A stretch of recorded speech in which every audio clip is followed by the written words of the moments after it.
Hello viewers, welcome back to my channel. কেমন আছেন? আশা করি ভালোই আছেন। আজকে আমাদের বাড়িতে ফ্যাসা মাছ এনেছে। এটা আমরা ফ্যাসা মাছ বলি, আপনারা কি বলেন কমেন্টে জানাবেন।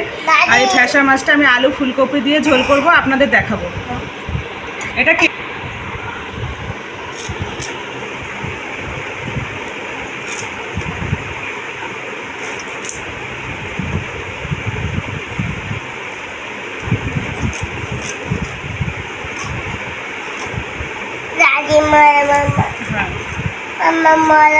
আচ্ছা,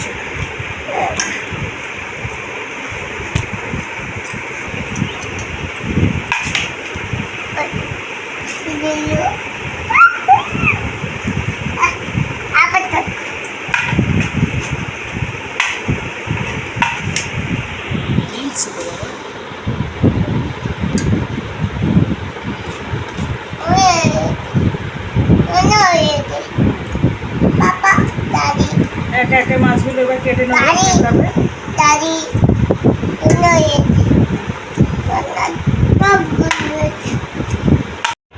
দেখুন মাছগুলো কাটা হয়ে গেছে, এবার আমরা ধুয়ে নেব।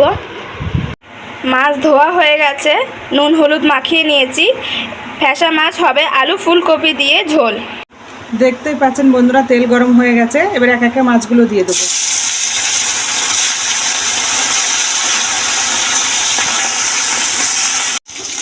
এক পিঠ ভাজা হয়ে গেছে, এবার মাছগুলো উল্টিয়ে দেবো।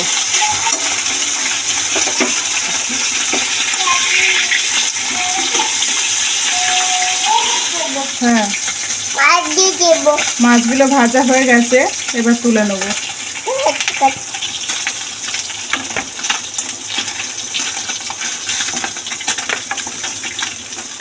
দেখুন বন্ধুরা, মাছগুলো সব ভাজা হয়ে গেছে। এবার মাছের তেলের মধ্যে তেল দিয়ে দেবো আর একটু,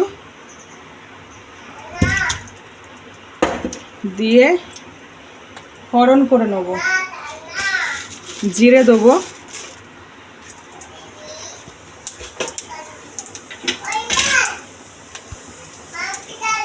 আর পেঁয়াজ দেবো। দুটো মিডিয়াম সাইজের পেঁয়াজ কেটে রেখেছিলাম, ওই পেঁয়াজ দুটো দিয়ে দিলাম।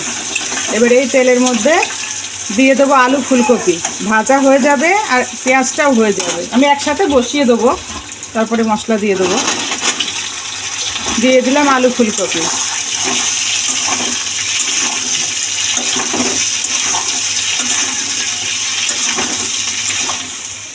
দেখুন বন্ধুরা, লাল লাল করে ভাজা হয়ে গেছে। এবার আমি এর মধ্যে মশলা দিয়ে দেবো। মশলা আছে জিরে, সর্ষে, কাঁচা শুকনো লঙ্কা বাটা, আর একটা পেঁয়াজ বাটা, আর যাবে লবণ আর হলুদ পরিমাণ মতো। লবণ আর হলুদ, মশলা এই যাবে, আর কিছু না। এবার দিয়ে দেবো মশলাটা।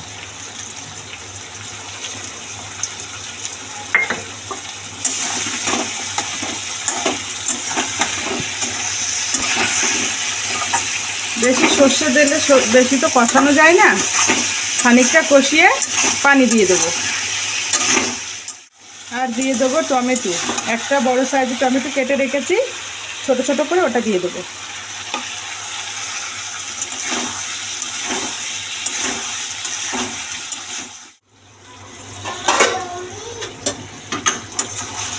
টমেটোগুলো গলে গেছে, এবার পরিমাণ মতন পানি দিয়ে দেবো।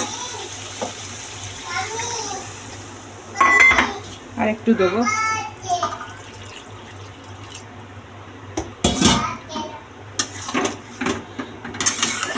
আলু ফুলকপি মাছের ঝোল।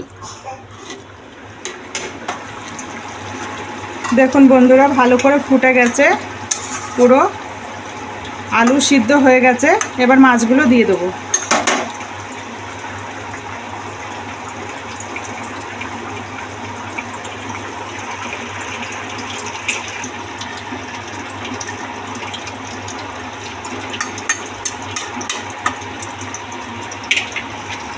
এবার ঢাকা দিয়ে দেবো, 5 মিনিট মতন ফুটলে নামিয়ে নেবো। এবার নামিয়ে নেবো। বলো হয়ে গেছে, নামিয়ে নেবো। দেখুন বন্ধুরা, হয়ে গেছে রান্না পুরো। এরকম নতুন নতুন ভিডিও পাওয়ার জন্য চ্যানেলটা সাবস্ক্রাইব করুন আর লাইক শেয়ার কমেন্ট অবশ্যই করবেন। আপনাদের সাপোর্টে আমরা এগিয়ে যাব।